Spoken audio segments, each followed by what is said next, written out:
अल्लाह का शुक्र है कि आज बहुत वक्त पर मुझे गुफ्तगू करने का मौका नसीब हुआ है, वरना अक्सर व बेशतर लोग 2 बजे 3 बजे 4 बजे जब सारा मजमा थक चुका होता है, लोग नींद की आगोश में जा रहे होते हैं, तब मुझे बोलने का टाइम दिया जाता है। आज वक्त मुनासिब है और अल्हम्दुलिल्लाह हमारा स्टेज उलमाए कराम से भरा हुआ है। किसी स्टेज पर किसी जलसे में उतना मजमा नहीं होता है जितना बड़ा मजमा आज स्टेज पर उलमाए कराम पर। सुभान अल्लाह। अब जाहिर सी बात है कि एक इदारे का जलसा है और हमारे मौलाना मुज़म्मिल साहब ने बड़ी मेहनत करके उलमाए कराम को दावत दी है। ये सारे लोग यहाँ आके आपको बताना चाहते हैं कि इस गए गुजरे माहौल में भी दीन का काम जिंदा है और जिंदा हमेशा रहेगा। लोगों का मोह जलसे से भंग हो रहा था, लोग जलसे में आ नहीं रहे थे और जो लोग आते थे वो मेला देखने के लिए आते थे और मेला देखकर चले जाते थे। मगर आज का जलसा बता रहा है कि अब मेला नहीं देखा जाएगा, अब कुरान हदीस को सुना जाएगा। सुभान अल्लाह, सुभान अल्लाह। अब जाहिर सी बात है इस रुए ज़मीन पर एक सबसे कीमती गिरोह है उलमाए कराम का, और इनका मर्तबा इतना बड़ा है कि जुमा के दिन हमारी मस्जिद में जब मेंबर पे अमामा बांध कर जब ये खुतबा देने खड़े होते हैं तो उस वक्त हमारे सामने बैरिस्टर होते हैं, लॉयर होते हैं, मास्टर होते हैं, प्रोफेसर होते हैं, विधायक होते हैं, सांसद होते हैं, सारे लोग नीचे बैठे होते हैं।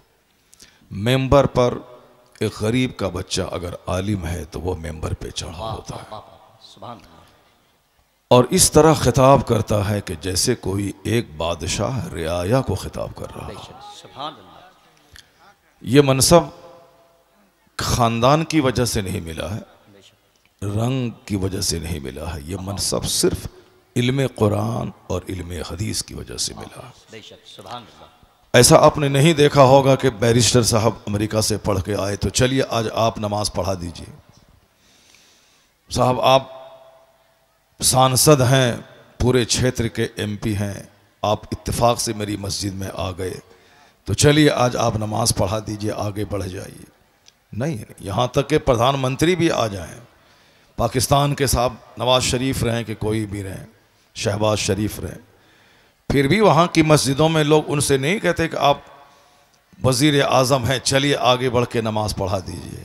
नहीं, बल्कि एक काश्तकार का बेटा अगर आलिम दीन है तो सारे लोग कहते हैं कि हुजूर आप आगे बढ़िए और नमाज पढ़ा दीजिए। सुभान अल्लाह।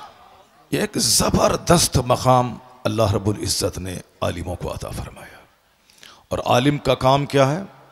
आका फरमाते हैं कि खैरुकुम मन तअल्लमल कुरान व अल्लमा, तुम में सबसे बेहतर वह है जो कुरान सीखे और दूसरों को सिखाए।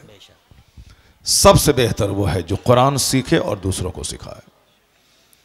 चूंकि कुरान अल्लाह का कलाम है और अल्लाह का कोई मद्दे मुकाबिल नहीं है, तो अल्लाह के कलाम का भी कोई जोड़ नहीं है। अल्लाह का कलाम तमाम डिमेरिट्स और तमाम डिफेक्ट से पाक है। फिजिक्स अच्छी चीज़ है, केमिस्ट्री अच्छी चीज़ है, बायोलॉजी पढ़ना अच्छा काम है, मैथमेटिक्स भी अच्छा काम है, लेकिन ये सारे उलूम पढ़े जाते हैं ताकि इंजीनियर बनकर, डॉक्टर बनकर 2 पैसे कमाए जाएं। लेकिन कुरान करीम पढ़ा जाता है ताकि जहन्नमियों को जन्नत ले जाने का इंतज़ाम किया जाए। कुरान करीम इसलिए पढ़ा जाता है ताकि एक बंदा अपने रब्बे करीम से करीब हो जाए, लोगों को सलीक़े हयात सिखा दिया जाए, लोगों को स्टाइल ऑफ लिविंग बता दिया जाए कि हमें जीना कैसे है, हमें मेरे पैदा होने का मकसद क्या है। तो जो सबसे आला तरीन दर्स मिलता हो तो वो दर्स देने वाला और दर्स लेने वाला और जिस जगह वह दर्स दिया जाए वह सारी जगहें कीमती होती हैं। जिस जलसे में आप तशरीफ़ फरमा है, इस जलसे में हम गांधी नेहरू की बात नहीं करेंगे। ज़िमनी तौर पर अगर किसी स्कॉलर का नाम आ जाता है तो वह एक गुफ्तगू के दरमियान उसका नाम आ जाएगा, वरना हमने जो टॉपिक लिया है वह टॉपिक है कुरान करीम की आयतों पे गौर व फिक्र करना। और जो भी हमारे ख़तीब आते हैं वो सबसे पहले खुतबा पढ़ने के बाद कुरान शरीफ की एक आयत पढ़ते हैं और उनकी पूरी तकरीर उसी आयत करीमा के इर्द गिर्द घूमती रहती है। अब दौरान ख़िताब चूँकि अल कलाम यखलुकुल कलाम, बात बात को पैदा करती है, बात से बात पैदा होती है, इसलिए बहुत सारी बातें बीच में आ जाती हैं। मकसद है कुरान हदीस सुनाना, बीच में बहुत सारी बातें आ जाती हैं। जैसे आपने सुना होगा बहुत सारे आलिम दीन जब स्टेज पर आते हैं तो आने के बाद हम लोग बचपन में आज से 40 साल पहले जब जलसा सुनने जाते थे, आपकी तरह एक कोने में बैठकर जलसा सुनते थे। 12 किलोमीटर दूर चलकर मैं जलसा सुनने जाता था। आज जिस मदरसे का मैं प्रिंसिपल हूँ, दारुल उलूम कलीमिया का, उस मदरसे में आज से 30 साल पहले जलसा हुआ था, 40 साल पहले, और उस वक़्त मेरी उम्र थी 12 साल। मैं 12 किलोमीटर दूर पैदल चल के उस जलसे में सुनने के लिए मैं आया था। 15 किलोमीटर दूर, मुझे याद है, जलसा सुनने का बड़ा शौक़ था मुझको। पढ़ाई भी करते थे और जलसा सुनने के लिए 12 हाथ नहीं, 12 कदम नहीं, 15 किलोमीटर दूर चल के आते थे और पैदल चल के जाते थे, सुनते थे। उस वक़्त कभी सोचा नहीं होगा कि एक दिन स्टेज पर बैठ करके लोगों को कुरान हदीस की बात सुनाएंगे और उस मदरसे का मैं एक प्रिंसिपल बन जाऊंगा, ये कभी सोचा नहीं था। तो कुरान हदीस का इल्म बंदों को इज्जत देता है और बंदों को कामयाब बनाता है। उमर फारूक आज़म रदी अल्लाह तआला अन्हो मक्का में एक रास्ते से गुजर रहे थे, सामने एक जगह थी, रुक गए, गौर से उसको देखने लगे। पीछे एक बहुत बड़ी फौज थी, चूंकि आप अमीरुल मोमिनीन खलीफतुल मुस्लिमीन मुसलमानों के बादशाह थे। अब गौर से देखने लगे। किसी ने कहा कि हुजूर बहुत देर से आप उस खाई को देख रहे हैं, वादी को देख रहे हैं, पीछे फौज है, चिलचिलाती धूप है, दोपहर का वक्त है, क्या देख रहे हैं? उमर फारूक कहने लगे, मैं उस जगह को देख रहा हूं जिस जगह कभी मैं ऊंट चराया करता था, जिस जगह मैं कभी ऊंट चराया करता था। शाम को जब मैं ऊंट चरा के घर जाता था तो मेरे वालिद खत्ताब कहते थे कि उमर कोई बड़ा काम तू दुनिया में कैसे कर पाएगा, जैसे जबकि तुझे ऊंट चराना भी नहीं आता है, तुझे ऊंट चराना भी नहीं आता है तो बड़ा काम तू कैसे कर पाएगा? उमर फारूक कहने लगे, मैं वही उमर हूं जिसको ऊंट चराना तक नहीं आता था। वालिद साहब कहते थे कि क्या दुनिया में कुछ कर पाएगा तुम जबकि तुझे ऊंट चराना भी नहीं आता है। आज वही उम्र हूं मैं, मुसलमानों के उमूर का मालिक, मुसलमानों का खलीफा, मुसलमानों का हाकिम। आज मैं मुसलमानों का हाकिम हूं। ये जो दिन दिखाया है मुझको, जिसको ऊंट चराना तक नहीं आता था वह खलीफतुल मुस्लिमीन बन गया। उमर फारूक आज़म कहते हैं ये मौका अल्लाह ने कुरान पाक के सदक़े में अता फरमाया है, ये दिन अल्लाह ने अपने महबूब की वजह से अता फरमाया है और ये इज्जत अल्लाह ने मजहब इस्लाम की वजह से मुझको अता फरमाई। इस्लाम ने इज्जत बख्शी कि एक ऊंट का चराने वाला मुसलमानों का हाकिम हो गया। इस्लाम जो भी कबूल करता है, जो भी इस्लाम के करीब आता है, वह जर्रा हो तो अल्लाह उसे आफताब बना देता है, अगर वह जलील हो तो अल्लाह उसे इज्जत देता है। मैं ये बातें इसलिए कह रहा हूं कि आप जाने कि अल्लाह ने आपको कितनी बड़ी दौलत दी है, कितना बड़ा एहसान किया है कि आपको अल्लाह ने मुसलमान बनाया है। आपके सीने में इस्लाम का नूर अल्लाह ने अता फरमाया है। इसका महत्व आप इस तरह से समझ लें कि आपका मुकाबला दुनिया का कोई भी खरबपति नहीं कर सकता। अमेरिका का जो बाइडन अगर आपके इस गांव के किसी मजदूर जो दूसरे के खेत में हल चलाता हो, उसको आके कह दे कि मेरे पास 36,000 करोड़ का बंगला है, वो मैं तुझको दे दूंगा, एक काम करना कि मेरे घर में सोने की एक मूर्ति है उसके सामने हाथ जोड़कर खड़े हो जाना, सजदा कर देना। मैं यकीन के साथ कहता हूं कि हल जोतने वाला वह मजदूर यही कहेगा, तेरे 36,000 करोड़ के बंगले पर मैं थूक देता हूं, पेशाब कर दूंगा, मगर मैं ईमान का सौदा नहीं करूंगा। बेशक, सुभान अल्लाह। जो दौलत अल्लाह ने आपको दी है, आपने कोई मेहनत नहीं की उसके लिए, ना बहुत ज्यादा आप मदरसे में टाइम दिया, न 2-4-10 आलिमों के साथ आप बैठे रहे, न किसी क्रिश्चियनों के पोप के पास आप गए, न किसी यहूदी के रिब्बी के पास आप बैठकर आपने डिबेट किया, न किसी हिंदुओं के पंडित के पास जाके आपने डिस्कशन किया कि कौन सा मजहब अच्छा है, कौन सा मजहब खराब है। नहीं, आपको अल्लाह ने सिर्फ अपने फजल से ईमान की दौलत दे दी। बेशक, सुभान अल्लाह। इसलिए कि आप मोमिन घर में पैदा हुए हैं, इसलिए आप मुसलमान हैं। जब इतनी बड़ी दौलत, जिस दौलत से महरूम है दुनिया के अमेजॉन कंपनी के मालिक, जिस दौलत से महरूम है टाटा बिरला कंपनी के मालिक, जिस दौलत से महरूम है दुनिया की बड़ी बड़ी सल्तनतों के सरबराहान, जिससे महरूम है, वह ईमान की दौलत अल्लाह ने आपको अता की है। तो इसी नेमत के शुक्राने में दिन गुजर जाएंगे, कभी गरीबी का आप रोना नहीं रोएंगे, कभी मुफलिसी का रोना नहीं रोएंगे। एक बंदा डीएम बना, 5 लाख महीना कमाया, 60 साल के बाद रिटायर किया, मौत का इंतजार किया, मरा, कब्र में जाके सड़ गया। 35 साल तक पढ़ा लिखा, मेहनत किया, 35 साल उन्होंने नौकरी की, क्या मिला? मरने के बाद जहां गया वहां एक ऐसी जिंदगी जो इसका कोई अंत नहीं हो, जिसकी कोई सीमा नहीं है। दुनिया में तो 100 साल के अंदर ही मर जाना है, मरने के बाद जहां अरबों खरबों साल रहना है, वहां की जिंदगी के लिए इस डीएम ने क्या किया?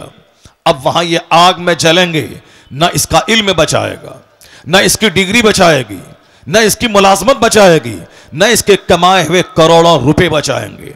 अक्लमंद वो है जो दुनिया में फूस के घर में रहा हो, मिट्टी के घर में रहा हो, मगर ईमान बचा के दुनिया से चला गया हो, तो अब वह महासंख्यों बरस की जन्नत में इज्जत के साथ रहेगा। महासंख्यों साल, जहां महासंख भी एक महदूद गिनती है, महाला महदूद, जहां मौत ही नहीं है। इसलिए अल्लाह ने वह दौलत आपको दी जो दौलत अमेरिका के सदर को नहीं दी है। तो उसका शुक्राना ये नहीं है कि शिकायत की पोटली लेके बैठा जाए कि हम गरीब हैं, हमको नौकरी नहीं मिली, हम जलील हैं, हमको मकान पुख्ते का नहीं मिला।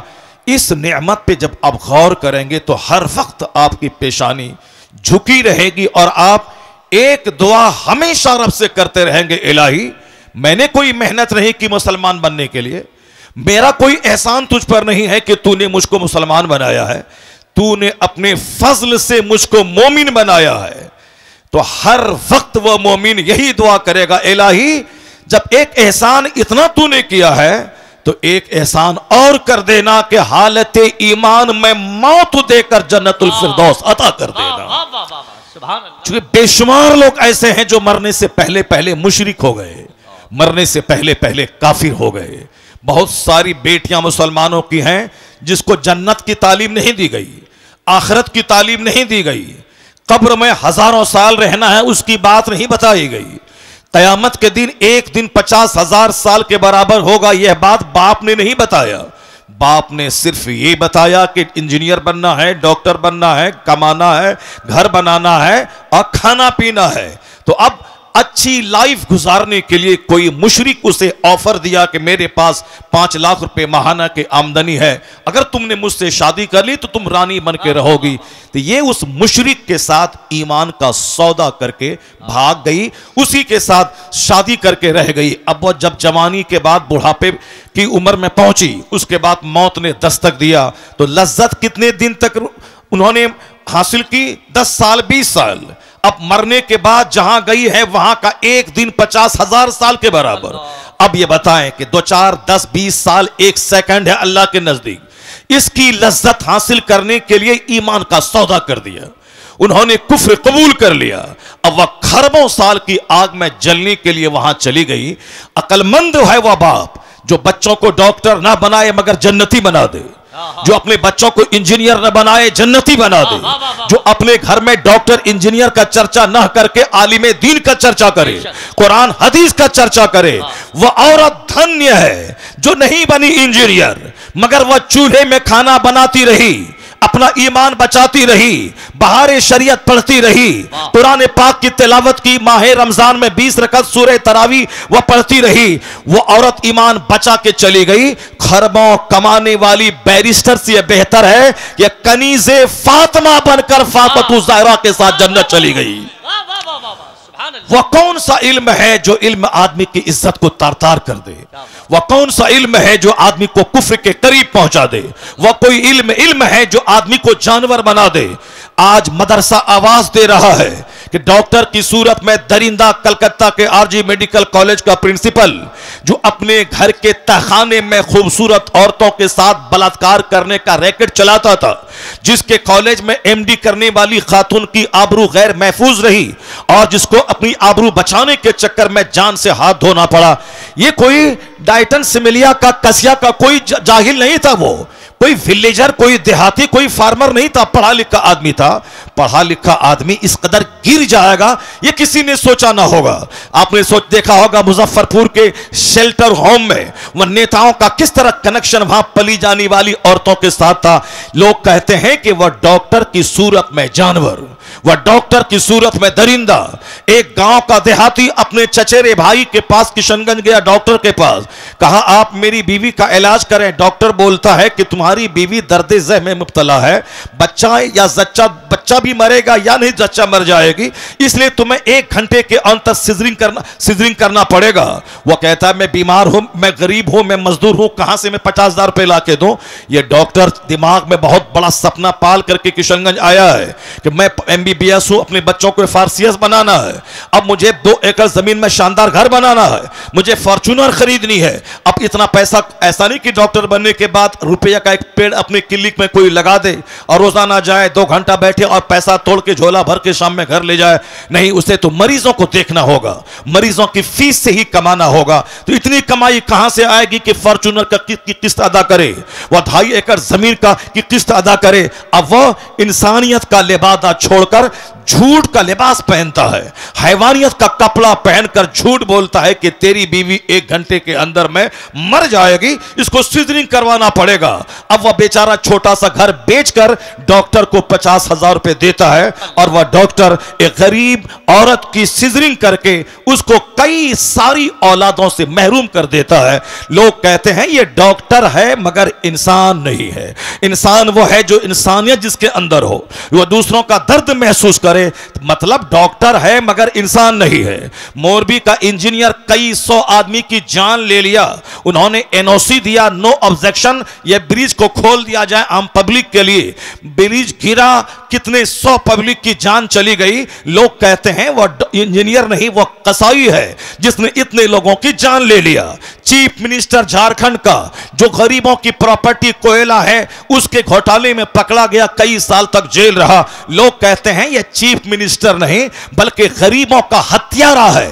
मतलब इंजीनियर की सूरत में जानवर, डॉक्टर की सूरत में जानवर। लोग कहते हैं कि इंसान कहां है, इंसानियत कहां है? तो मैं कहता हूं आज भी इंसानियत की एक फैक्ट्री है, वह फैक्ट्री चले जाओ, उस फैक्ट्री में यह पढ़ाया जाता है झूठ बोलना हराम है, शराब पीना हराम है, ज़िना करना हराम है, माँ बाप को सताना हराम है, पड़ोसी से लड़ना झगड़ना हराम है, और खड़े होकर नहीं खाना है, बैठ के खाना है, बाथरूम ऐसे जाना है, बिस्तर पे ऐसे लेटना है, ऐसे घर से बाहर निकलना है। आदमियत का सलीका किस फैक्ट्री में सिखाया जाता है? कहां से इंसान पैदा होते हैं? इस जमीन पर एक दरसगाह है जहां अव्वल दिन से लेकर आखिरी दिन तक, यानी उर्दू की पहली किताब से लेकर बुखारी शरीफ तक यही पढ़ाया जाता है। यह लीगल है या इल्लीगल है, यह राइट है या रॉन्ग है, यह जायज है या नाजायज है, यह सही है या गलत है, यह हराम है या हलाल है, यह करना है या नहीं करना है, यह हार्मफुल है या यूजफुल है, यह हानिकारक है या लाभदायक है। यानी वो आदमियत की शिक्षा जिस दरसगाह में दी जाती है उसी का नाम है मदरसा। अब जब यह फैक्ट्री जवान थी, जहां फैक्ट्री जवान जवान थी, फैक्ट्री का प्रोडक्शन था। खलीफा हारून रशीद का बच्चा मदरसे में पढ़ता था, औरंगजेब जैसे हिंदुस्तान के बादशाह मदरसे में पढ़ते थे। उस वक्त में अमीर गरीब सब चाहता था मैं इंसान बनाने वाली फैक्ट्री में पढ़ूं और वहां से कुतुब बन के निकलूं, अब्दाल बन के निकलूं, आदमी बन के निकलूं। जब तक यह फैक्ट्री जवान थी, प्रोडक्शन ज्यादा हो रहा था, तो समाज कुतुब से भरा था, अब्दाल से भरा था, नेकों से भरा था, शरीफों से भरा था। लेकिन जब से इस फैक्ट्री को गवर्नमेंट ने आतंकवादी का अड्डा कहा और जब से हमारे पैसे वालों ने अपने बच्चों को पढ़ाना छोड़ दिया, जब यह फैक्ट्री बंद हो जाएगी या बंद नहीं होगी, पैदावार कम हो जाएगी, तो समाज में शरीफ कहां से मिलेंगे, वली कहां से मिलेंगे, कुतुब अब्दाल कहां से मिलेंगे। अब अगर लोग चाहते हैं कि समाज शरीफों से भरे, नमाजियों से भरे, जंटी लोगों से भरे, कुतुब अब्दाल से भरे, तो अब कंप्यूटर लेना होगा, फैसला बदलना होगा कि जिस तरह की फैक्ट्री जैसा प्रोडक्शन उसी तरह के लोग समाज में नजर आएंगे। इंजीनियरिंग कॉलेज में आदमी कम, वहां पैसा कमाने वाले जानवर ज्यादा पैदा किए जाते हैं। मेडिकल कॉलेज में आदमी कम, पैसा कमाने वाले जानवर ज्यादा पैदा किए जाते हैं। तो अब ये एक इंसानी बनाने वाली फैक्ट्री है मदरसा, इस फैक्ट्री को जिंदा करें। जब ये मदरसा जिंदा होगा, पैदावार बढ़ेगी, तो शरीरों की तादाद घटेगी, शरीफों की तादाद में इजाफा होता चला। नारे तकबीर, नारे रिसालत, मज़हबे इस्लाम, जश्ने दस्तार बंदी, अल्लामा डॉक्टर शहरयार रजा साहब किबला। बहुत उम्दा, वाह वाह वाह वाह। मदरसा ने ही सारी दुनिया को बताया है कि इल्म क्या चीज है। मदरसा ने ही सारी दुनिया को बताया है कि रिसर्च क्या है। मदरसा ने बताया है कंटेम्पलेशन क्या है। मदरसे ने बताया है शोध क्या है। मदरसे ने बताया है चिंतन क्या है। हमारे बच्चे भी गौर से सुने मेरी बात। जो दूसरे लोग मुखालिफ मजहब के मानने वाले हैं, अगर उस तक मेरी बात पहुंच जाए, वो भी मेरी बात को गौर से सुन लें। अगर मदरसा आतंकवादी का अड्डा है, तो कभी किसी दिन किसी एक जासूस को मदरसा भेज दो और मदरसा भेजने के बाद हर क्लास में उसको बैठा दो और ये रिपोर्ट देने के लिए बोलो कि क्या मौलाना साहब ने अपनी दरसगाह में बच्चों को मारने और काटने की बात सिखाई है या शराफत की बात सिखाई है, ह्यूमैनिटी की बात सिखाई है। मैं दावे से कहता हूं किसी भी दरसगाह में बैठ जाओगे, फारसी की पहली से लेकर बुखारी शरीफ तक हर जगहों पे अमन की बात, पीस की बात, मोहब्बत की बात, मुरफ़्फ़त की बात, अखलाक की बात, अपने गांव समाज की इस्लाह की बात, माँ बाप के एहतराम की बात, पड़ोसी की इज्जत की बात, मुसीबतें सह के दूसरों की मुसीबतों का जवाब मुसीबत से न देने की बात, यानी अखलाक़े मोहम्मदी की तालीम मदरसे में दी जाती है। उसका फैसला इसीलिए है कि वह दूर से मदरसे को आतंकवादी का अड्डा समझता है। अपनी निगाहों में दुश्मनी का चश्मा लगाकर मदरसे के खिलाफ बयान देता है। कभी उन्होंने रिपोर्टिंग नहीं कराई कि मदरसे में पढ़ाई क्या होती है, मदरसे में दरसगाह में सिखाया क्या जाता है। सिर्फ दूर से कहना कि साहब वहां आतंकवादी पैदा किए जाते हैं। यह नफरत करने वालों की बोली है, हकीकत जानने वालों की बोली नहीं है। जिस तरह भी नफरत का माहौल हिंदुस्तान में फैला है, कोई भी आदमी खड़ा हो जाए और कोर्ट में साहब याचिका दर्ज कर दे कि इस मस्जिद में लग रहा है कि अंदर में कोई मूर्ति छुपी हुई है या कोई मंदिर रहा होगा, तो अब कोर्ट वाला भी केस एक्सेप्ट कर लेता है। और जहां 10-10 साल से साहब केस पड़े हुए हैं, उसकी कोई नोटिस नहीं ली जा रही है और यहां 10 मिनट के अंदर में सुनवाई भी होती है और फौरन साहब एक कमेटी का गठन भी होता है और फौरन सर्वे करने वाला वहां पहुंच भी जाता है और फिर उसकी रिपोर्ट भी दिया जाता है। किस कदर नियतों की खराबी है कि दूर से साहब वो एक खास मखसूस बिरादरी को टॉर्चर करने के लिए इस तरह के प्लान बना रहा है। हिम्मत इतनी बढ़ी कि अब हिंदुस्तान के राजा की बारगाह में पहुंच गया, हिंदुस्तान के शहंशाह की बारगाह में पहुंच गया। 800 बरस से जो पूरे हिंदुस्तान की रखवाली कर रहा हो, कब्र में रह के पूरे हिंदुस्तान की संप्रभुता को बचा रहा हो, हिंदुस्तान के मुसलमानों से ज्यादा हिंदुओं की अकीदत का मरकज बना हुआ हो। मुसलमान जाते हैं 60 लाख तो 40 लाख तो 60 लाख गैर मुस्लिम वहां जाते हैं। उनको वहां बेटा मिलता है, बेटी मिलते, न जाने क्या क्या मिलता है। हर जब भी जाएं हर वक्त साहब सिखों, हिंदुओं और दूसरे तमाम मज़ाहिब के मानने वाले को दुनिया ढेर चाहिए, इसलिए वो वहां भीड़ लगाए रहते हैं। मुसलमानों को जन्नत चाहिए, इसीलिए मस्जिदों में भीड़ रहती है, और उनको सिर्फ दुनिया गाड़ी चाहिए, इसी दरगाहों पे वो भीड़ लगा के रहते हैं। 800 साल जो एक मुस्तनद ऑथेंटिक दरगाह है, उस दरगाह के खिलाफ पिटीशन दर्ज होता है और साहब कोर्ट वाले उसको एक्सेप्ट करके सुनवाई की तारीख तय कर देते हैं। अब तो हम लोग खामोश हैं, खामोश रहेंगे, देखते हैं जो बादशाह के ऊंट को बैठाने वाला अब इनकी शरारत पे कैसे पहरा लगता है। मुझे यकीन हासिल है अब हिंदुस्तान का 40 करोड़ मुसलमान अब गरीब नवाज की करामत देखने के लिए मुंतजिर है कि हिंदुस्तान का राजा अपनी करामत दिखाएगा। और मुझे लग रहा है कि इनकी शरारत जब बढ़ रही है, इनकी शरारत खूब आगे बढ़ रही है, तो अब जब बंदरों को, गीदड़ों को मौत आती है तो शहर की तरफ रुख करता है। छोटी छोटी बातें तो बोलता था, हम नजरअंदाज करते थे, अब बड़े शहंशाह की बारगाह में पहुंच गया है, वहां छेड़खानी कर रहा है। अब बस करीब है वह वक्त जब गरीब नवाज का जलाल रंग लाएगा, और जब वो जलाल रंग लाएगा इनका सारा गुरूर चकनाचूर होगा और मुस्तफा के गुलामों को अल्लाह इज्जतों से मालामाल फरमाएगा। तकबीर, नारे रिसालत, मसलके आला हजरत, मजहबे इस्लाम, हजरत हबीबुल्लाह फैजी साहेब किबला, हजरत शहनवाज हसन साहेब किबला, अल्लामा डॉक्टर शहरयार रजा साहेब किबला कादरी। वाह वाह वाह, बहुत उम्दा। जुल्म की इंतहा हो गई, जुल्म की इंतहा हो गई। जिस आस्थाने से करोड़ों हिंदू फैज उठाते हैं, जिनकी गरीबी दूर होती है, भीख मांगने के लिए 24 घंटे पड़े रहते हैं, उस मुकद्दस आस्थाने के खिलाफ इन्होंने छेड़छाड़ करने की कोशिश की है।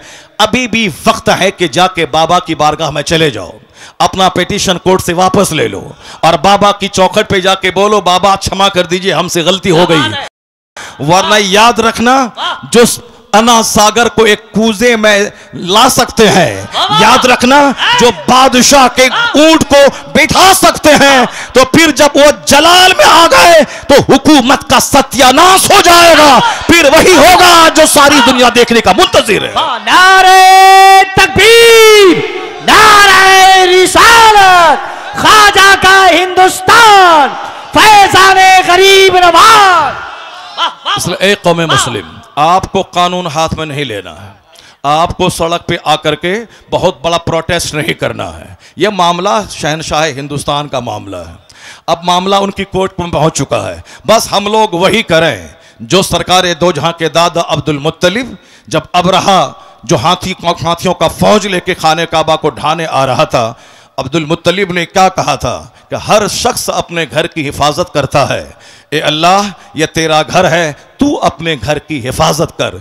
इतना कह के पहाड़ पर चले गए और फिर वो देखने लगे, देखें रब्बे करीम अपने घर की हिफाजत कैसे करता है। सारी दुनिया जान रही है कि अलम तरा कैफ फ़अल रब्बुका बिअस्हाबिल फील, क्या उसके साथ सलूक हुआ। अबरहा जलील होके मरा, उसके सारे हाथी मरे, एक छोटा सा कंकड़ पत्थर उसके गुरूर को तोड़ के रख दिया, सारे धाराशायी हो गए। हम तो यही देखते हुए आ रहे हैं 1400 साल के अंदर।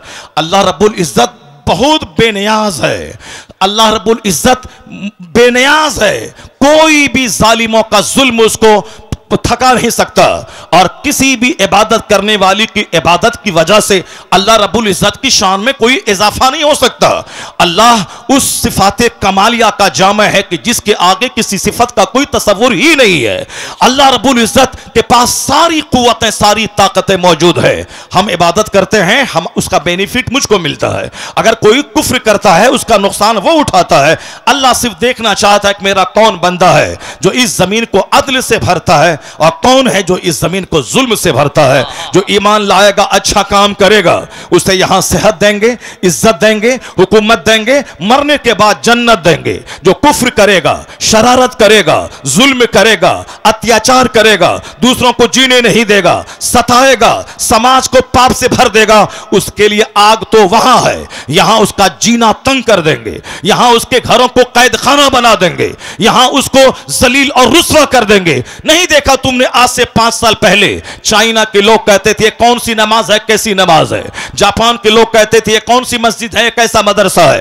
हिंदुस्तान के भी चंद सर फिरे कहते थे यह कौन सी मस्जिद, कौन सा मदरसा, अजान बंद कर देंगे, मदरसा बंद कर देंगे। अमेरिका भी कहता था यह कौन सा इस्लाम है, हर तरफ इस्लाम का चर्चा हो रहा है, हर तरफ इस्लाम इस्लाम लोग कर रहे हैं, नहीं बढ़ने देंगे इसे। अब मुसलमान परेशान हाल थे, मुसलमान हाथ उठा के रब्बे करीम की बारगाह में दुआ कर रहे थे। तो हमारे जुलूस, हमारा प्रोटेस्ट काम नहीं आया, मगर हमारी वो भीगी पलकों की दुआएं वो काम आई कि जो काम पूरी दुनिया को हिला के रख दिया। अल्लाह रब्बुल इज्जत ने दूसरी फौज को नहीं भेजा, एक छोटा सा कोरोना का कीड़ा भेज दिया।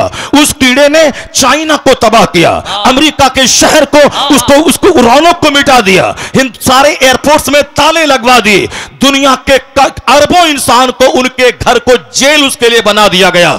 यहां तक कि जो मिटाने की बात कर रहा था वह क्वारंटाइन की बात करने लगा, वह सोशल डिस्टेंसिंग की बात करने लगा, वह वैक्सीन की बात करने लगा। मिटाने का सपना देखने वाला उनका शहर उजड़ गया, उनकी फैक्ट्रीज उजड़ गई, करोड़ों लोग मौत के मुंह में चले गए। इसलिए एक कौम मुस्लिम, तेरा रब कदीर बड़ा अजीज है, बड़ा गालिब है, वह कुव्वत का मालिक है, वह तमाम इख्तियारात उसके पास मौजूद है। तुमको सिर्फ करना है मस्जिदों को आबाद करना है, अपनी पेशानियों में सजदों का शौक बसाना है। तू मोमिन बन जा, तू मोहम्मदी बन जा, अल्लाह तुझे इस जमीन का हाकिम बनाएगा, यहां की सल्तनत तुझको देगा। और जो इस्लाम के खिलाफ बोलेगा उसको एक मामूली सा कीड़ा भेजकर उसका सारा गुरूर तोड़ देगा। जैसे अल्लाह ने तोड़ के बता दिया कि बंदे तुम्हारे चाहने से सब कुछ नहीं होता है, वही होता है जो मंजूर खुदा होता है। अल्लाह ने दुनिया के सारे लोगों की औकात याद दिला दी, लोगों के होश ठिकाने लग गए। अल्लाह वही है जो नमरूद को सल्तनत देना जानता है, और जब सल्तनत का गलत इस्तेमाल करे तो अल्लाह मामूली मच्छर से हिलाक और तबाह बर्बाद करना भी जानता है। अल्लाह फिरौन जैसे जाबिर और जालिम को 400 साल की लंबी छूट देना भी जानता है, और जब वो 400 साल की लंबी छूट से आतंक को और बढ़ा दे तो अल्लाह ताला पानी में डुबा के उसे मार देता है। और जब घिघिया के कहता है कि अब मैं ईमान लाया तो अल्लाह कहता है अल आना वक़द असैत क़ब्लो व कुन्त मिनल मुफ़सिदीन, अभी तू ईमान लाता है, इससे पहले तू फसादी और बागी था। आज मैं तेरी लाश बचाऊंगा ताकि आने वाले लोग जान जाएं कि मगरूर का हश्र क्या होता है, घमंडी का अंजाम क्या होता है। फिरौन की सूखी हुई सड़ी हुई हड्डी की लाश आज भी मिस्र के म्यूजियम में मौजूद है। दुनिया के सारे सयाह, सारे टूरिस्ट उसको देखने जाते हैं और वहां से देखकर इबरत हासिल करते हैं कि 400 साल लंबी उम्र पाने वाला पूरे मिस्र का बाताज बादशाह था, लेकिन अल्लाह ने उसे ऐसा जलील किया, उसकी डेड बॉडी को दूसरों की इबरत की खातिर रखा, उसके ईमान को कबूल नहीं किया। तो इसलिए एक कौम मुस्लिम, तू नमाज पढ़, रोजा रख, हज कर, ज़कात दे, मस्जिद को आबाद कर, मदरसा को आबाद कर। अखबार पढ़ के ज्यादा इस्लाम के बारे में टेंशन मत मोल ले कि हमारा मुस्तकबिल क्या होगा, आने वाले दिन में इस्लाम का क्या होगा। यह सब टेंशन लेने की कोई जरूरत नहीं है। इतना यकीन कर ले, गिरह बांध के रख ले, जो अल्लाह कल के फिरौन को नहीं छोड़ा, पानी में डुबा के मार दिया है, वही अल्लाह आज के फिरौन को भी नहीं छोड़ेगा, आज के नमरूद को भी नहीं छोड़ेगा, आज के शद्दाद को भी नहीं छोड़ेगा। बस तुम्हें सिर्फ सब्र करना है, मस्जिदों को आबाद करना है। जो काम एटम बम से नहीं होता है वो काम तेरे सजदे से हो जाता है। तुम्हारी ताकत रूहानी ताकत, तुम्हारी ताकत स्पिरिचुअल फोर्स, तुम्हारी ताकत आध्यात्मिक शक्ति है। आज हम जलील इसीलिए हो गए कि मेरी मस्जिदें वीरान हो गई, मेरा जलसा उजड़ गया, हमारी खानकाह सिर्फ तेल और पानी का मरकज बन के रह गई, हमारी मस्जिदों में दांत टूटे चंद बूढ़े रह गए, और हमारे जवान उनके कुफ्फार मुशरिकीन के जवान की तरह हरकतें करने लगे। हमारे घर में क्रिकेटर का चर्चा, हमारे घर में साहब बैरिस्टर का चर्चा, हमारे घर में नेता का चर्चा, हमारे घर में बंबई जाकर के फैक्ट्री डाल के 2-4 मकान खरीदने वाले दुनियादार का चर्चा, हमारे घर में खूबसूरत खवातीन का चर्चा, हमारे घर में खूबसूरत नौकरी करने वाले लड़कों का चर्चा। अब जाहिर सी सी बात है, जब खूबसूरती का चर्चा होगा तो हमारा बेटा दिमाग में यही बात बिठाएगा, हमें खूबसूरत औरत चाहिए। अब चाहे वो अपना चेहरा आईना में नहीं देखेगा कि हमारी सूरत कैसी है, हमारी नाक टेढ़ी है, हमारा रंग काला है, मगर वो तमन्ना करता है क्या कि हमारी बीवी बिल्कुल करीना जैसी खूबसूरत मिल जाए। सबकी तमन्ना ही खूबसूरत मिल जाए, क्योंकि उनके घर में खूबसूरती का चर्चा होता है, उनके घर में मुलाजमत का चर्चा होता है, उनके घर में क्रिकेट का चर्चा होता है। अगर मेरी बेटी किसी खूबसूरत चेहरे वाले के साथ भागकर ईमान का सौदा कर ले, यह कसूर मां बाप का है जो अपने घर में हुस्न का चर्चा करता है, दौलत का चर्चा करता है, सर्विस का चर्चा करता है, स्कूल कॉलेज का चर्चा करता है। यह बता दे कि जिसके घर में आलिम का आना जाना हो, जिसके घर में पीर का आना जाना हो, जिस घर के बाल बच्चे अपने आलिम की तहज्जुद की नमाज का मंजर देख रहे हो, वहां तलावत कुरान का मंजर देख रहे हो, मैं दावे से कहता हूं जहां कुफार का आना जाना होगा,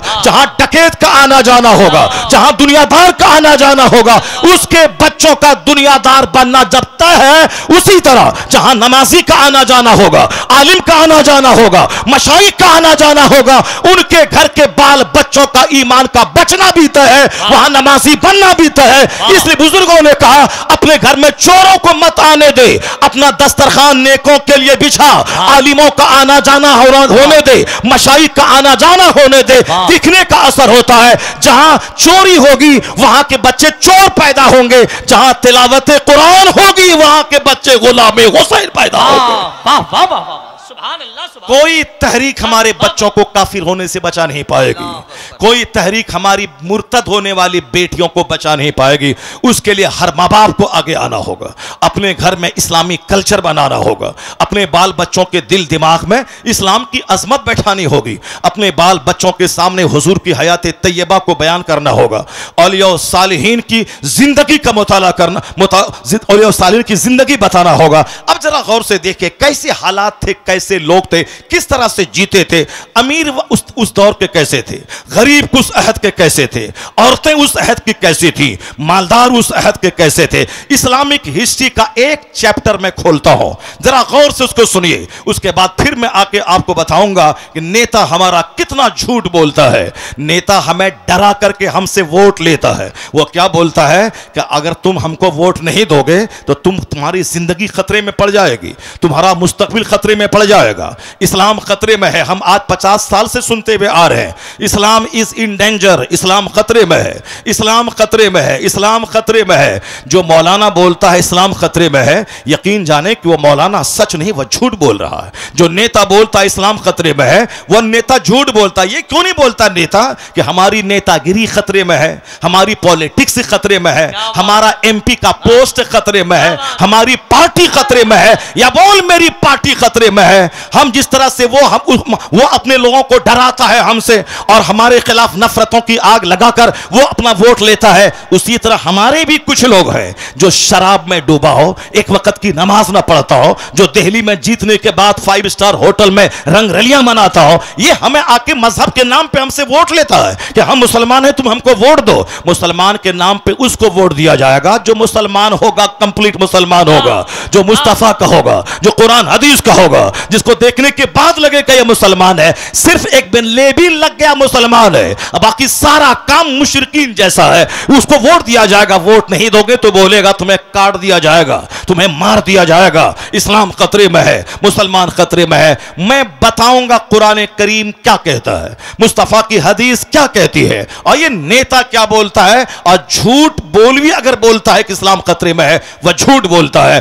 कुरान करीम साफ लफ्जों में कह दिया है, युरीदून लियुत्फिउ नूरल्लाहि बिअफ़वाहिहिम वल्लाहु मुतिम्मु नूरी।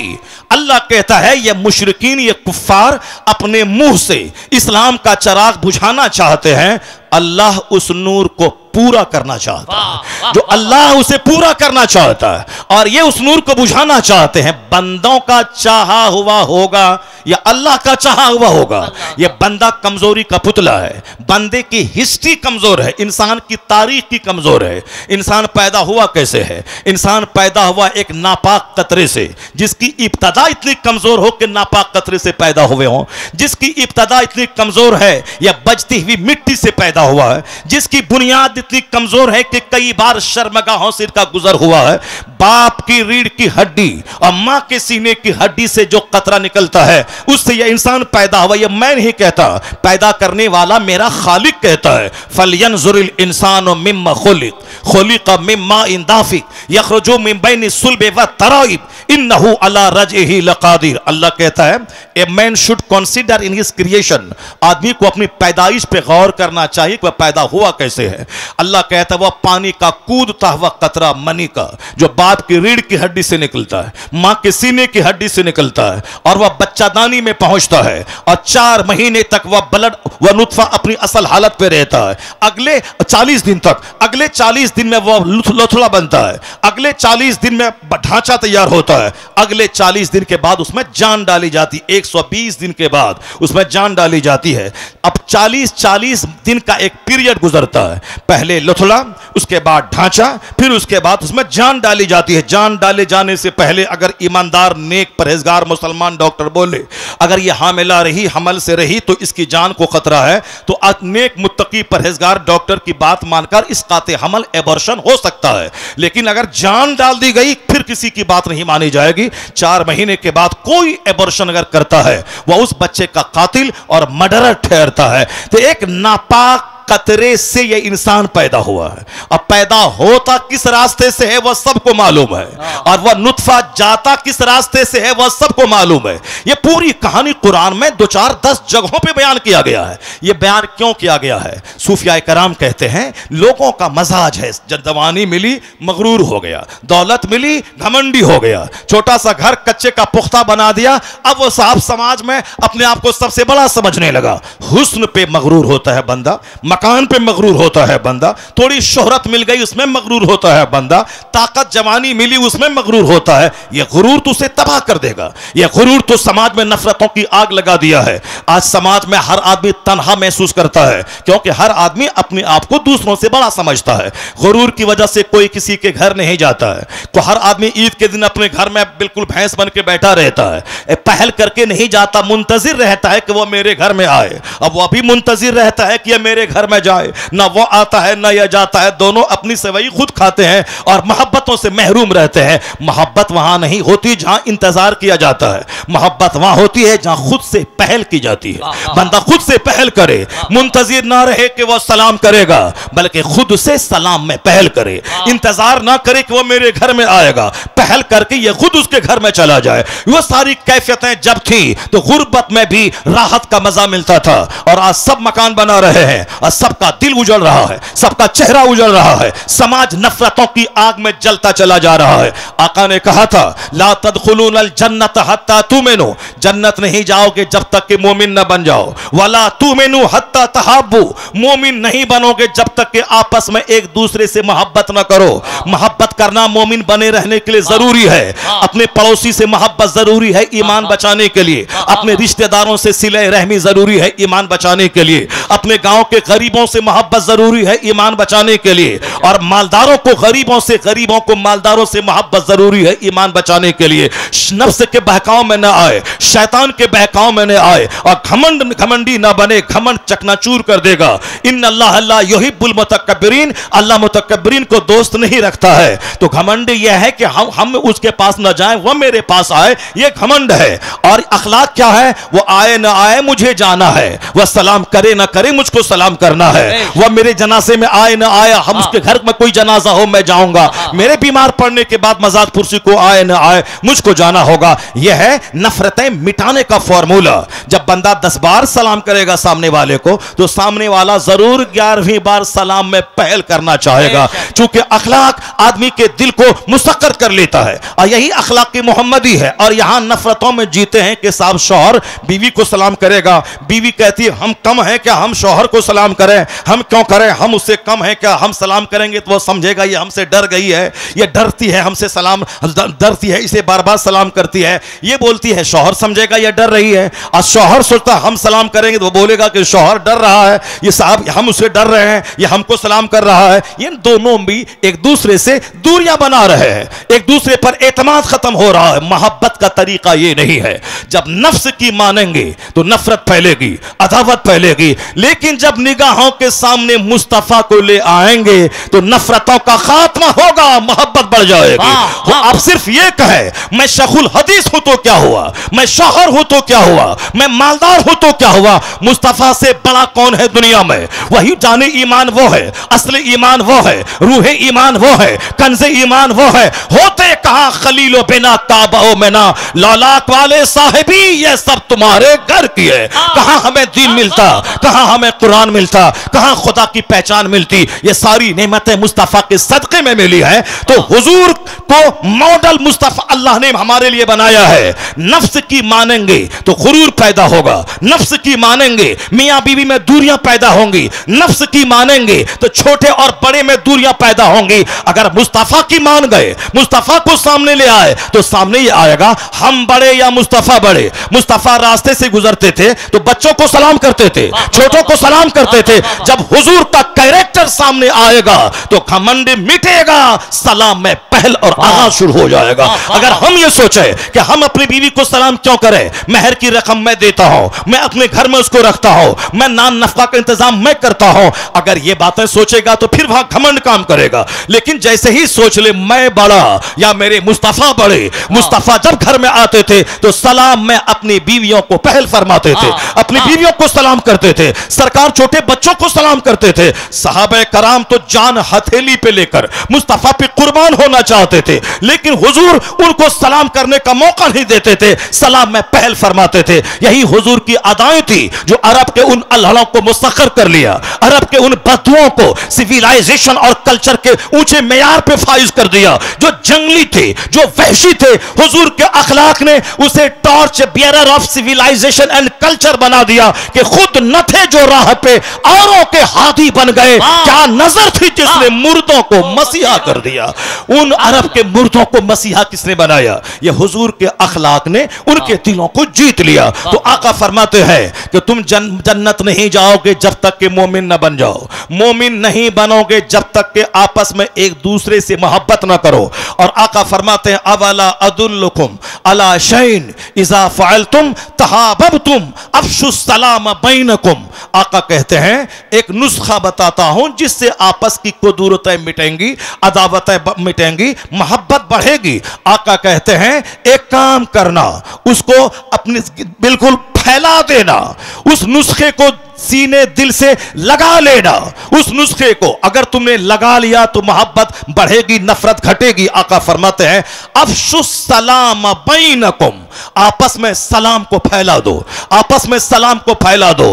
बड़ा छोटे को, छोटा बड़ा को, शौहर बीवी को, बीवी शौहर को, पड़ोसी पड़ोसी को, इमाम मुक्तदी को, मुक्तदी इमाम को, छोटा बड़े को, बड़ा छोटे को, जो भी साहिबे ईमान मिले खूब सलाम कर आपस में मोहब्बत पैदा हो जाएगी, आपस में दूरियां घटेंगी, मोहब्बतों का माहौल पैदा होगा। तो मोहब्बतों को पैदा करने के लिए घमंड का पुतला नहीं बनना है, बल्कि आजिज़ी और खाकसारी की तस्वीर बन जानी है। जब कोई निशानदेही करे कि आप ये गलत कर रहे हैं, घमंड का पुतला नहीं बनना है, बल्कि फौरी तौर पर एक्सेप्ट कर लेना है कि हाँ हमसे ये खता हुई है, अब अपनी खता की दुरुस्तगी कर लेनी, इस्लाह कर लेनी है। मगरूर हमेशा जलील होता है और आजिज़ो खाकसार हमेशा सुरखरू होता है। अल्लाह के रसूल कहते हैं जो अपने मन में बड़ा बनता है अल्लाह उसे लोगों की निगाहों में खिंजीर और कुत्ते से बदतर बना देता है।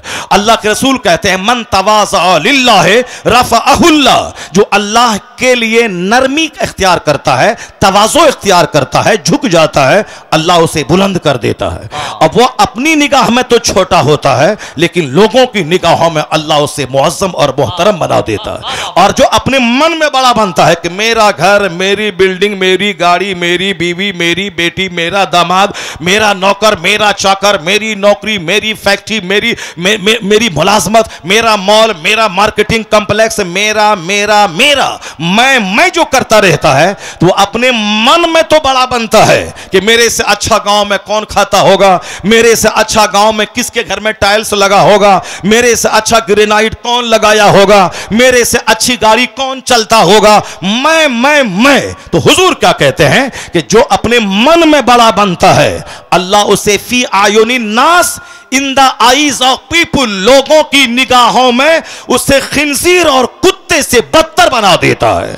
लोगों की निगाहों में अल्लाह उसे खिंजीर और कुत्ते से बदतर बना देता है। इसलिए एक कौम मुस्लिम कुफ्फार और मुशरिकीन की सोसाइटी से अपने समाज को वहां से स्पिरिट मत ले, वहां से डार्कनेस मत ले, वहां से अंधेरा मत ले, बल्कि अपने समाज को उज्जवल कर, अपने समाज को रोशन कर, अपना सारा गुरूर मिटा दे, अपना सारा घमंड मिटा दे, अपने दिल में पैदा हो नफ्स की सारी शरारत मिटा दे, मुस्तफा को मान ले, मुस्तफा की बात मान ले। तेरे घर में मोहब्बत का माहौल, समाज में मोहब्बत का माहौल, सोसाइटी में मोहब्बत का माहौल, तू उसके घर में रहेगा, मोहब्बत की जन्नत में रहेगा। नारे तकबीर, नारे रिसालत, मज़हबे इस्लाम। वरना मकान तो सब बना रहा है, गाड़ियां तो सब खरीद रहा है, इस कदर सस्ता है मकान कि जो तेरे घर में गाय चराता था वह तुझसे अच्छा घर बना रहा है। जो तेरे बाप दादा के घर में, जिसको अपनी जबान में कहते हैं बाप की गोड़ी में, जो बैल के लिए घास काटता था, आज वह बुलेट पे चल रहा है, 7 लाख के बुलेट पे। क्या रहा? ये दुनिया जलील है, जलीलों को ज्यादा दी जाती है। यह दुनिया की वजह से किसी को इज्जत नहीं दी जाएगी, क्योंकि आज दुनिया इतनी सस्ती हो गई है। यह दुनिया मुशरिकों और कुफ्फार को ज्यादा दी जा रही है। अगर कुरान पढ़ लिए होते तो कभी गरीबी का शिकवा न कर दे, और कभी किसी मालदार कुफ्फार और मुशरिकीन को देकर अपने ईमान का सौदा नहीं करते। अपने बाल बच्चों को बताएं कि कुरान में अल्लाह ने कहा है, ज़ुय्यना लिल्लज़ीना कफ़रुल हयातुद दुनिया व यस्खरून मिनल लज़ीना आमनू वल्लज़ीना तक़ौ फ़ौक़हुम यौमल क़यामा। अल्लाह कहता है दुनिया की जिंदगी कुफ्फारों मुशरिकीन के लिए सजा दी गई है। The life of this world has been decorated for disbeliever. इस दुनिया की जिंदगी जो अल्लाह को नहीं मानता है, जो मुशरिक है, उसके लिए अल्लाह ने दुनिया की जिंदगी सजा दी है। दौलतों से, सेहत से, तंदुरुस्ती से, खूबसूरती से, हुस्नो जमाल से खूब सजा दिया है। वयस्खरून मिनल लज़ीना आमनू, और ये कुफ्फार मुशरिकीन मुसलमानों को देखकर हंसते हैं, साहिब ईमान को देखकर हंसते हैं, इनकी गुर्बत का मजाक उड़ाते हैं, इनके कच्चे घर का मजाक उड़ाते हैं, इनके कसरत से बच्चा पैदा करने वाले सिस्टम का मजाक उड़ाते हैं, इनके बाल बच्चों के जाहिल होने का मजाक उड़ाते हैं, इनके मदरसों, इनकी मस्जिदों का मजाक उड़ाते हैं। यह नमाज लेके रह गया, दुनिया आसमान पे पहुंच गई, लोग चांद पे पहुंच गए, यह नमाज लेके बैठ गया। ये दिलों को तकलीफ देने वाली बातें हर कदम कदम पे मुशरिकीन कर रहे हैं, ताकि हमको इस कदर अंदर से तोड़ दे कि इसका मोह इस्लाम से भंग हो जाए, इनके दिल में जो मुस्तफ़ा की मोहब्बत है वो निकल जाए, इस जो इस्लाम की खातिर जान देना चाहता है ये क्वालिटीज के अंदर से खत्म हो जाए। इसलिए बार बार ये हमारे पैगंबर के खिलाफ, बार बार हमारी मस्जिदों के खिलाफ, बार बार हमारे मदरसों के खिलाफ, क्या अमेरिका, क्या जापान, क्या चाइना, क्या डेनमार्क जैसे मुल्क के सरबराह लोग कुरान पाक को जला के क्या हासिल करना चाहते हैं, कुरान पाक को टॉयलेट रूम में डाल के क्या हासिल करना चाहते हैं। कुरान पाक तो एक किताब है, fountain of knowledge and wisdom है, वो अल्लाह की किताब है। उसमें तो अखलाक की, मुरव्वत की, एहसान की, फ्रेटर्निटी की, ब्रदरहुड की, इक्वालिटी की, मुसावात की, लव की, पीस की बातें हो रही हैं, मगर ये उस किताब को जला के क्या हासिल करना चाहता है। अलबत्ता ए मुसलमान, मैं आपसे कहना चाहता हूं, यह चंद कम पढ़े लिखे लोग अगर आपके कुरान के खिलाफ, आपके पैगंबर के खिलाफ बोलता है तो आपको नर्वस होने की कतई कोई जरूरत नहीं है। इनके पास इल्म नहीं है, यह नफरतों का चश्मा पहन के बोलते हैं। 7 समंदर पार का एक बहुत बड़ा रहनुमा, एक बहुत बड़ा राइटर, एक बहुत बड़ा पढ़ा लिखा आदमी वो क्या बोलता है, जिस 7 समंदर पार से हवाई जहाज मिलता है, जिस 7 समंदर पार से माइक्रोफोन मिलता है, जिस 7 समंदर पार से मोबाइल, लैपटॉप, साहब कंप्यूटर, ये सारी चीजें हिंदुस्तान का कोई बहादुर नहीं बनाया है। यह सारी चीजें अमेरिका और यूरोप से आ रही हैं, क्योंकि हिंदुस्तान के लोगों को आपस में लड़ने से फुर्सत नहीं है, इसको टाइम बर्बाद करने से फुर्सत नहीं है, उसके नजदीक एक एक मिनट कीमती है। तो वो मेहनत क्या, दिमाग जला या माइक्रोफोन दे दिया। अब दुनिया के करोड़ों लोग माइक्रोफोन से फायदा उठा रहे हैं, जो आवाज 50 कदम तक नहीं जा सकती थी। मैं कर रहा हूं, मैंने अपनी तकरीर में जो भी बातें आप तक पहुंचाई हैं उसको संजीदगी से गिरह बांध के रखेंगे। मैंने अपने तकरीर में बताया आपके सामने के मदरसा इंसान बनाने की फैक्ट्री है, इस फैक्ट्री की हिफाजत कीजिएगा। 5 घंटे बच्चे स्कूल में पढ़ें, आधा घंटा डेली कंपलसरीली मकतब में आलिम के पास अपने बच्चे को भेजें। 5 घंटा फिजिक्स पढ़ेगा ताकि बच्चा नौकरी मिले, दुनिया में खुशहाल रहे, और आधा घंटा कुरान हदीस पढ़ेगा ताकि मरे तो मुस्तफ़ा की जन्नत मिले।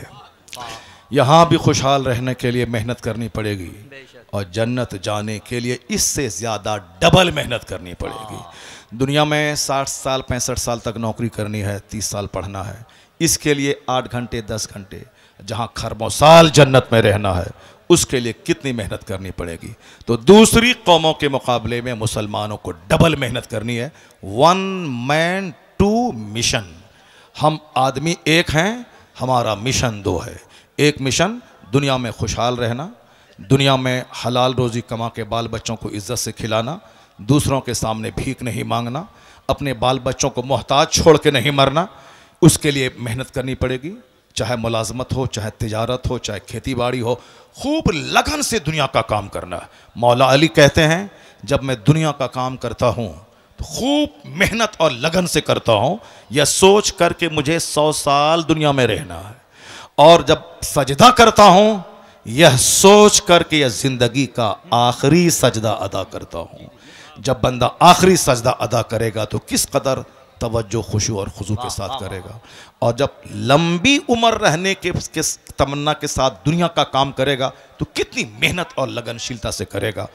दोनों काम करना, 1 मैन 2 मिशन। मदरसे को बच्चे को पढ़ाना है, स्कूल कॉलेज में भी पढ़ाना है, मास्टर, डॉक्टर, प्रोफेसर, लॉयर बनाना है ताकि दुनिया के चंद सिक्के मिलें। मदरसे में पढ़ना है ताकि मरने के बाद जन्नत मिले। 1 मैन 2 मिशन। आदमी एक, मिशन 2 है। यहाँ भी खुशहाल रहना है, मरने के बाद मुस्तफ़ा की जन्नत में जाना है। तो दोनों जहान यहाँ गिरह बांध लें।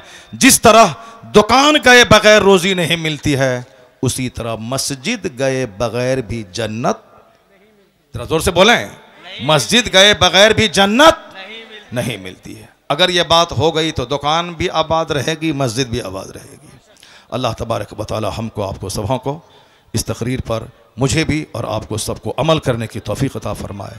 जरा जोर से बोलिए आमीन। आमीन। अल्लाह ताला हमें और आप सबों को सरकार दो जहां की गुलामी की तौफीक अता फरमाए। आमीन। अभी अच्छी नात सुननी है और अच्छी तकरीर भी सुननी है। बहुत अच्छा वक्त मुझको आज दिया गया, मैं बहुत दिल से खुश हूँ। कल मेरी तकरीर हुई थी कर्नाटक हुबली, वहाँ एक बच्चा नहीं उठा, लगभग 1.25 घंटे की तकरीर मेरी होती रही। मैं अभी बोला हूँ खाना खाते टाइम में कि क्या तकरीर उधर होती, इधर बिहार सीमांचल में तकरीर करने को जी नहीं चाहता। नात अभी तो अल्लाह का शुक्र है कि हमारे अच्छे अच्छे नात खां लोग आज बैठे हैं, पहले तकरीर हो गई और जलसे का संचालन करने वाले हमारे नाजिम, हमारे मौलाना मुजम्मिल साहब जो संचालक बड़े अच्छे हैं। पहले गुफ्तगू हो गई 2 घंटे की, अब नात होगी, फिर तकरीर एक होगी। ये कामयाब जलसा हो गया आपका। अब नात सुनने के बाद अगर सब भाग जाता और हम बांस और खूटे को 2 घंटे की तकरीर सुनाते, वैसे तो हम मजनू मुकर्रिर हैं। 5 रहे तो भी 2 घंटा, 5 लाख रहे तो भी 2 घंटा। क्या बात है, वाह वाह। तो हम नहीं देखते हैं कि 5 है कि 5 लाख है। 5 ही जन्नती बन गया तो 5 करोड़ जहन्नमी से बेहतर है। वाह। ये सोचकर हम तो बोल देते हैं, मगर हमारी तरह सब तो नहीं बोलता है। अभी अलमा साहब बोल रहे थे कि जलसे में कि हम अपनी तकरीर को कुर्बान नहीं करना चाहते हैं। वमा अलैना इल्लल बलाग, अपना वो चले गए। पब्लिक नहीं थी, बोला हम तकरीर को कुर्बान नहीं करना चाहते हैं। तो अब ऐसे लोग हैं, मगर हम हैं कि कुर्बान कर देते हैं, बोल देते हैं। आज बड़ा अच्छा रहा और आज कर्नाटक याद आ गया मुझको। सुभान अल्लाह, सुभान अल्लाह, सुभान। आज कर्नाटक मुझको याद आ गया। अल्लाह ताला आप सबों को जन्नती बनाए, आप सबों को दोनों जहान की नेमतें अल्लाह अता फरमाए। इसी तरह से सारे जलसे जब कामयाब होने लगेंगे तो मेला उजड़ेगा, मस्जिदें आबाद हो जाएंगी। अल्लाह तबारक व तआला इस जलसे को कबूल फरमाए। आमीन। व आखिर दावाना अनिल हम्दुलिल्लाहि रब्बिल